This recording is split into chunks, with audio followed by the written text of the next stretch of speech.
Good afternoon and salam Malaysia Madani. You're watching Updates at Noon with me, SAHIH. Making the headlines today. KKDW targets 400 orang asli students to pursue tertiary studies this year.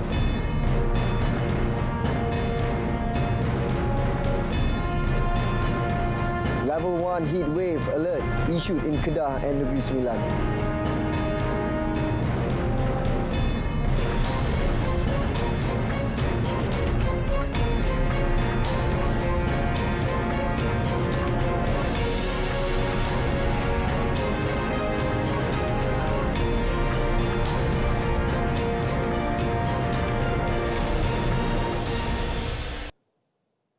The Ministry of Rural and Regional Development, KKDW, has set a target to have at least 400 orang asli students to continue their studies at public universities or private higher education institutions this year. Deputy Prime Minister Datuk Seri Dr. Ahmad Zahid Hamidi said the target was set following the achievement of the previous target involving 300 orang asli students. He added that he believes the new target is achievable based on their potential and the government's development programs for the community. Dan insya-Allah saya akan berbincang dengan Datuk Seri KSU mana-mana anak-anak orang asli yang memasuki universiti KKDW melalui Jakwa akan memberikan sagu hati RM1,000 bagi tiap-tiap seorang yang masuk ke universiti.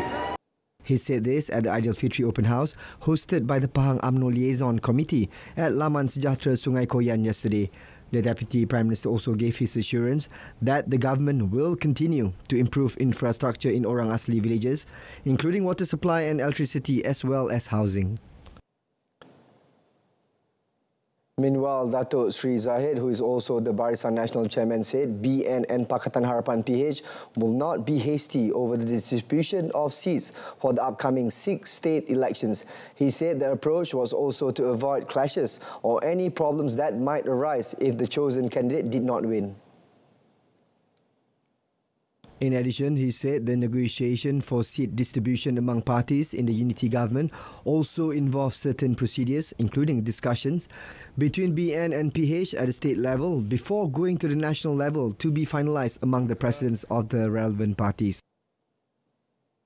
Kita tidak akan membuat keputusan tergopoh-gopoh kerana kita merasakan bahawa bukan saja soal kemenangan atau kebolehmenangan tetapi soal penerimaan oleh para pengundi dan juga likability, iaitu seseorang calon yang disukai dan sesuai dengan cita rasa pengundi di kawasan-kawasan berkenaan.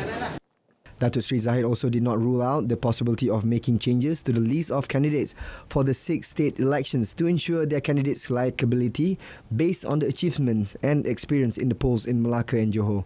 He added that UMNO members are very committed to rejuvenate the party by giving the opportunity to the younger generations to be in the state leadership through the election. The Malaysian Meteorological Department, MAD Malaysia, has issued a level 1 heat wave alert for the Padang Terap area in Kedah and Jempol in Negeri Sembilan. According to the weather update uploaded on MAD Malaysia's Facebook page, the two areas recorded yellow alert level heat wave as of 4:20 p.m. yesterday. The yellow level alerts refers to daily temperatures continually hovering between 35 and 37 degrees Celsius for at least 3 consecutive days. Meanwhile, other areas in the peninsula as well as Sabah and Sarawak recorded daily maximum temperatures of less than 35 degrees Celsius. MAD Malaysia had previously forecasted that the hot and dry weather will not last for long. The public is advised to be wary while carrying out their outdoor activities during the day and to consume at least 3 litres of water in a day to counteract dehydration. Former Federal Minister Datuk Seri Rizal Naina American has been appointed as the 9th Chairman of the Malaysia External Trade Development Corporation, MATRADE, effective immediately.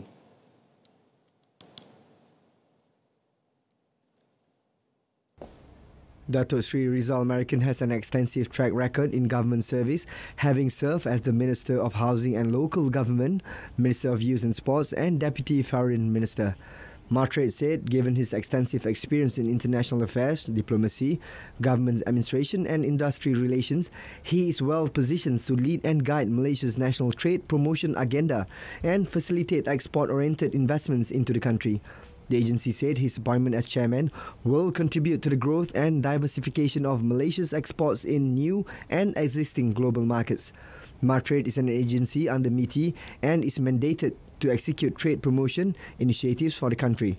Established in 1993 after the enactment of the Martret Act 1992, Martret executes two core activities: exporters development and export promotion.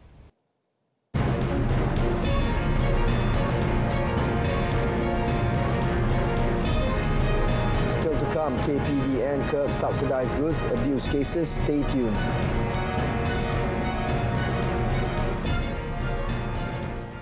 The Ministry of Domestic Trade and Cost of Living has tackled 156 cases involving the misappropriation of control and subsidised good with a seized value amounting to 4.41 million ringgit, following 5,371 terrorist inspections across the country from 1st March until 30th April. KPDN Secretary General Dato Azman Muhammad Yusof in a statement said the latest case involved a raid on an illegal store suspected of carrying out activity of transferring subsidised diesel in Bukit Kayu Hitam, Kedah, involving a seizure worth 3.6 million ringgit last Friday. He also informed that the ministry managed to confiscate subsidised diesel worth 51,000 ringgit at the Immigration, Customs, Quarantine and Security ICQS complex in Bukit Berapit, Pengkalan Hulu on Saturday. Dato Azman said KPDN took the issue of control and subsidised goods leakage seriously, especially those that occur at the country's entry points, as it can have a negative impact and cause huge losses to the country. He also noted that the ministry will constantly improve enforcement actions at border entry points throughout the country by establishing close cooperation in terms of information sharing as well as expertise with other agencies. A student from University Malaysia Perlis UNIMAP suffered grave injuries after falling from 6th floor of a residence college in Sungai Cucur, Padang Besar at 3 p.m. yesterday. The victim, aged 24, from Kulim, Kedah, was discovered on the ground floor with bleeding injuries on his head. Padang Besar Police Chief ACP Muhammad Shokri Abdullah said it was believed that the victim just arrived from his hometown in Kulim, Kedah, after the long Aidilfitri celebration holiday. According to a witness, the victim, who is a major in the Bachelor of Electrical Engineering Technology, was still conscious when he was found. However, he could not move his body. The victim, who is currently receiving treatment at the Red Zone of Emergency Unit in Tuanku Fauzia Hospital, is reported to be in a stable condition. The joy of a family of 6 on an outing at Tanjung Buloh Public Beach in Kuala Sedili was shattered when 2 of them drowned yesterday afternoon. Kota Tinggi Police Chief Superintendent Husin Zamora said the bodies were discovered at about 4 p.m. through the cooperation of Police, Fire and Rescue Department as well as members of the public. The 2 sisters were identified as Siti Nursalina Johari 10 and Siti Rabiah Johari 13 and confirmed dead by medical personnel at the scene. The Kuala Sedili Police Station received information about the incident from the public via MERS 999 at 3:57 p.m. and launched a search and rescue operation with a police team together with the Malaysian Fire and Rescue Department JBPM as well as members of the public on the beach. According to the head of Sabana Cove Fire and Rescue Station, Assistant Superintendent Muhammad Khairul Sufian Dahari, when the Operation Rescue Team PKO arrived, it was found that a family of 4 were involved in the drowning incident. However, 2 of them, the mother of the 2 victims, Mercedita Yunus, 46, and another woman, Saliha Harun, 27, were saved by members of the public and revived through early treatments.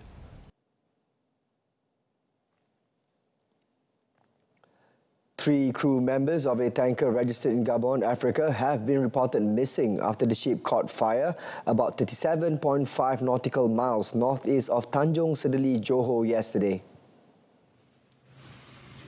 Johor Malaysian Maritime Enforcement Agency MMEA Director First Admiral Nurul Hizam Zakaria said the Maritime Rescue Sub-Centre in Johor Bahru received a distress call at about the incident at 4 p.m. He said the tanker, which had 28 crew members on board, was on its way to Singapore from China. The search and rescue operation was activated yesterday's evening, and a team of Petir 12 patrol boat was deployed to the scene and managed to rescue 2 of the tanker's crew members. 23 others were rescued by 2 vessels nearby, while the remaining 3 crew members are still missing. Admiral Nurul Hizam said more information regarding the ship's crew members is being gathered and investigations into the cause of the incidents are ongoing.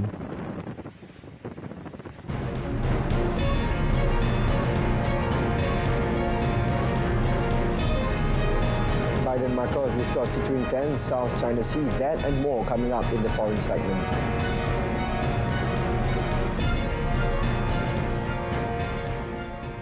Responding to Beijing's aggressive expansion into the trade routes and strategic islands of the South China Sea, headline talks on Monday between President Joe Biden and his Philippines counterpart, Ferdinand Marcos, at the White House.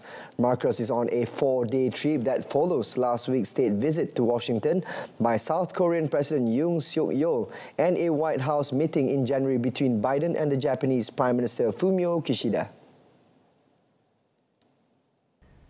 Greeting Marcos in the Oval Office, Biden underlined the ironclad U.S. commitment to defending the country. Marcos referred to the difficult times and said the Philippines finds itself in a region with arguably the most complicated geopolitical situation in the world right now. A senior U.S. official said the Marcos visit was the first at this level and intensity between the two countries for decades. Alarm bells are ringing for Washington and its Asian allies as China moves ever more confidently to assert claims to sovereignty over almost the whole South China Sea, ignoring an international ruling that this has no legal basis. The tension, combined with constant saber-rattling over Taiwan, has prompted the Biden administration to rapidly bolster its military capabilities. The Philippines, which lies close to key sea lanes and Taiwan, is of particular interest. The bodies of several children exhumed in eastern Kenya showed signs of starvation and, in some cases, asphyxiation as investigators began the first autopsies on over 100 people linked to a doomsday cult. Investigators say they had completed 10 autopsies comprising 9 children aged between 18 months and 10 years and 1 female adult from the 101 bodies discovered last month. Authorities say the dead were followers of the Good News International Church, led by Pastor Paul McKenzie, whom they accuse of instructing worshippers to starve themselves to death in order to be the first to go to heaven before the end of the world. The 8 cult members who were found emaciated in the forest died later. So far, 44 people have been rescued.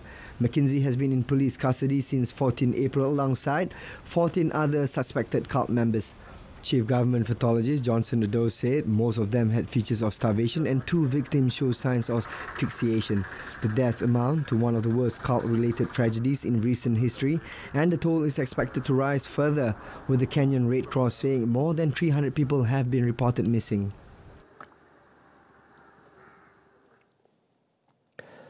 Protesters clashed with security forces across France during demonstrations on Labour Day as hundreds of thousands of people took to the streets to vent their anger against President Emmanuel Macron's pensions reform.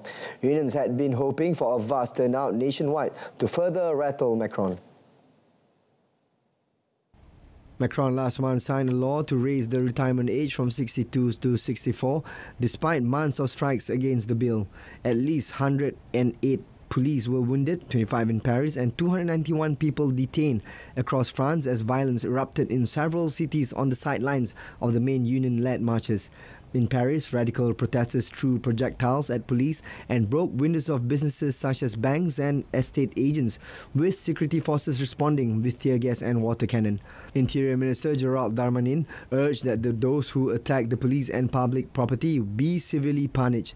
Darmanin added that such a high toll of police wounded was extremely rare for a 1 May protest day. According to Interior Ministry, some 782,000 people protested across France, including 112,000 in Paris alone, while the CGT union said it counted 2.3 million protesters across France, including 550,000 in the capital. The turnout was massively higher than May Day last year, but smaller than the biggest protests seen against the pension reform this year.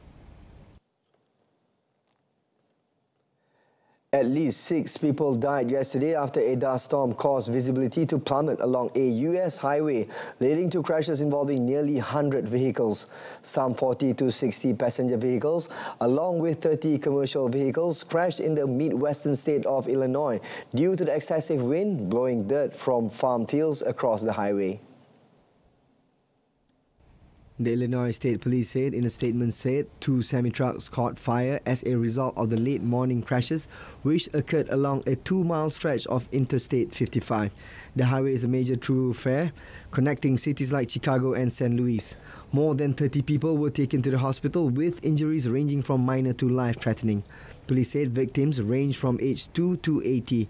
Images published from the scene showed firefighters in the dusty, hazy aftermath, in some cases in near-zero visibility conditions as smoke and sometimes fire rose from vehicles, some of which had careened off the highway. 8 people died in a similar accident in Utah in 2021 when a sandstorm caused a series of crashes, ensnaring 22 vehicles.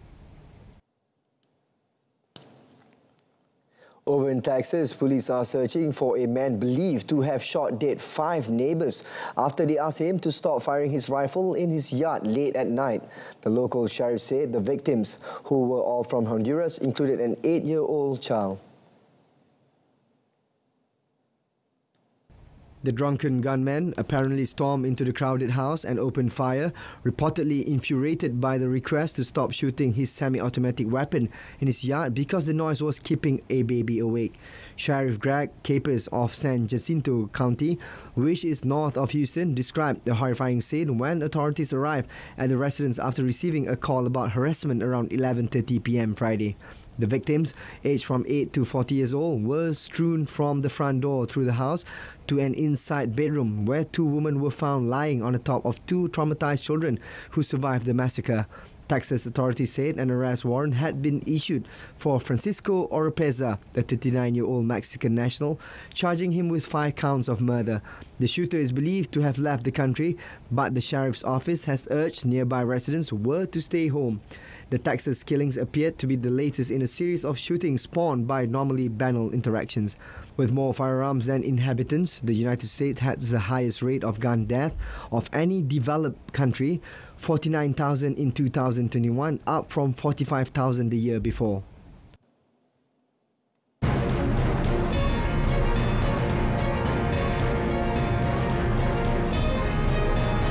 Next in sports, Arsenal continue fighting for a premiership. Stay with us.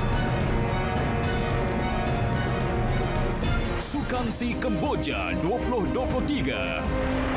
Skuad bawah 23 tahun negara kini menggalas cabaran bagi memburu ibu segala pingat. Rabu 3 Mei, saksikan perlawanan bola sepak Malaysia bertemu Laos 8 malam di saluran OK dan saluran sukan RTM. Saksikan juga secara penstrima langsung di RTM Klik. Eksklusif hanya di RTM.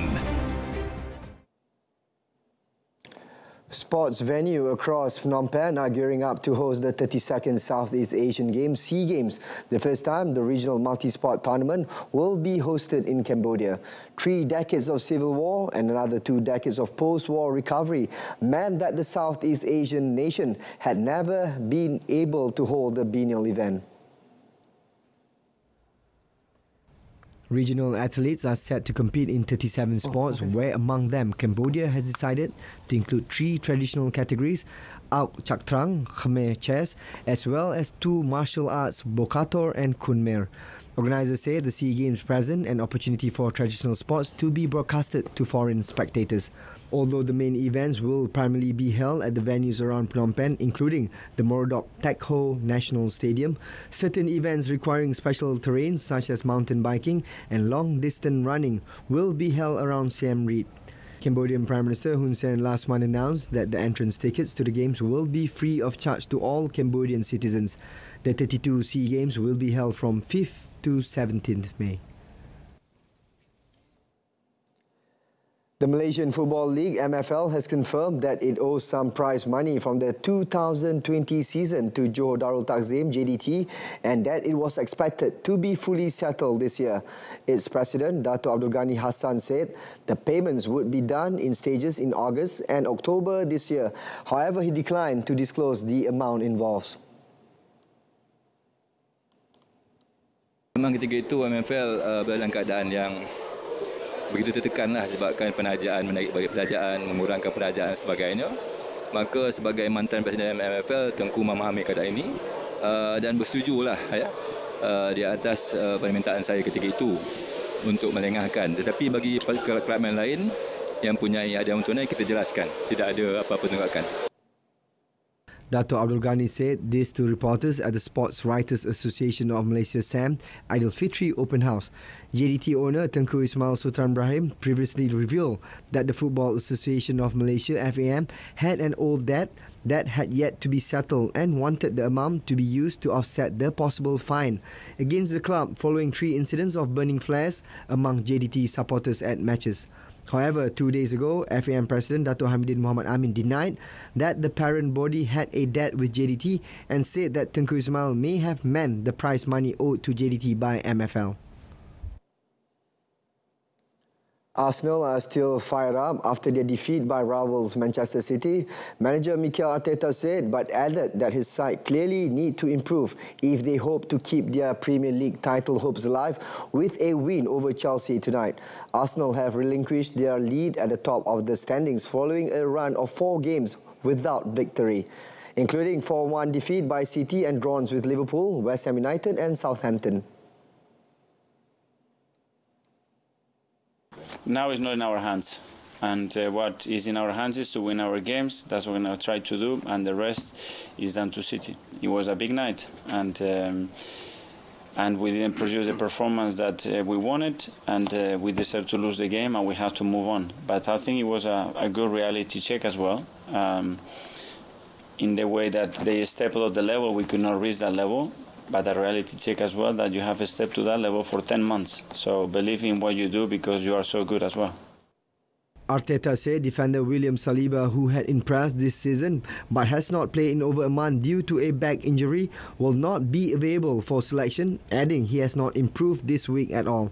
Arsenal are in second place on 75 points, one behind leader City, who have a game in hand. They can briefly return to the top of the league with the victory over Chelsea, who are 12th in the table following a hugely disappointing campaign despite record levels of spending under new ownership. Meanwhile, Chelsea interim manager Frank Lampard said Arsenal's recent success in the Premier League could provide the blueprint for Chelsea's bid to rebuild after a disappointing campaign. Chelsea's 2-0 defeat by Brentford last week left them 12th in the standings, stumbling towards possibly their worst campaign since the 1993-94 season, where they finished 14th under Glenn Hoddle, despite their new US owner's huge outlay. Lampard considered that Chelsea's players are low on confidence due to their poor run of form, but challenged his side to counteract their lack of self-belief with hard work. Well, we're not in a great moment, are we? But I think, you know, I've been able to live this now for a few weeks, and I also lived maybe 10 years of incredible success here and saw that continue and was part of it again and then saw it continue. And I think it can be pretty normal if you look at history of all the top clubs in the league of moments of tough periods. Our opponents tomorrow are a good example of that. They want to be challenging for Premier Leagues, and they are. In tennis, Daniil Medvedev survived a Madrid Open third-round scare on Monday before fighting back to beat fellow Russian Alexander Shevchenko. The second seed twice fought from a breakdown in the deciding set to a clinch, a tied 4-6, 6-1, 7-5 win and secure his 300th tour-level victory. Medvedev next meets another Russian in Aslan Karasev for a place in the quarterfinals after the world number 121 saw off Australian 16th seed Alex de Minaur 6-3, 4-6, 6-4. Argentine Pedro Cochin upset 9 seed Francis Tiofo 6-1, 7-6, and will next face German lucky loser Jan Lennart Struff, who edged past Serbia's Dusan Lanjovic 6-7, 6-3, 6-3. In another match, Stefano Tsitsipas advanced to the Madrid Open last 16 following a 3-sets victory over Argentine Sebastian Baez.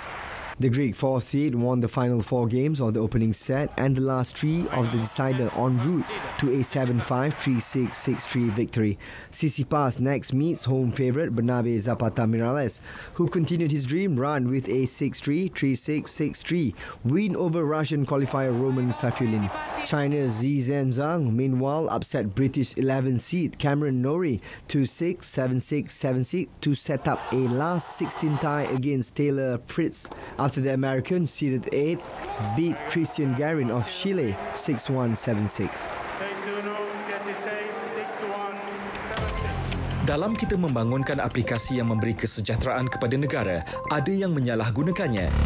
Sejak kebelakangan ini, terdapat peningkatan ketara dalam penyebaran maklumat atau berita palsu yang boleh menimbulkan kekeliruan dan kegusaran di kalangan masyarakat.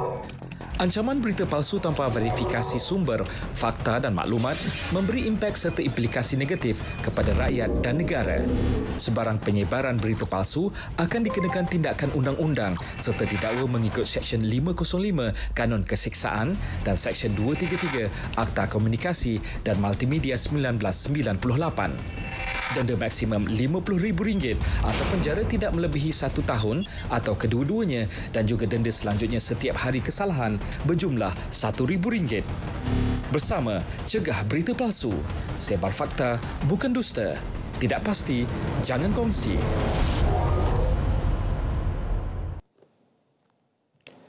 That ends updates at noon, wrapping up with a recap of our top story. KKDW targets 400 orang asli students to pursue tertiary studies this year. Tune in to Malaysia Tonight, coming up at 8:30 p.m. on saluran Berita RTM.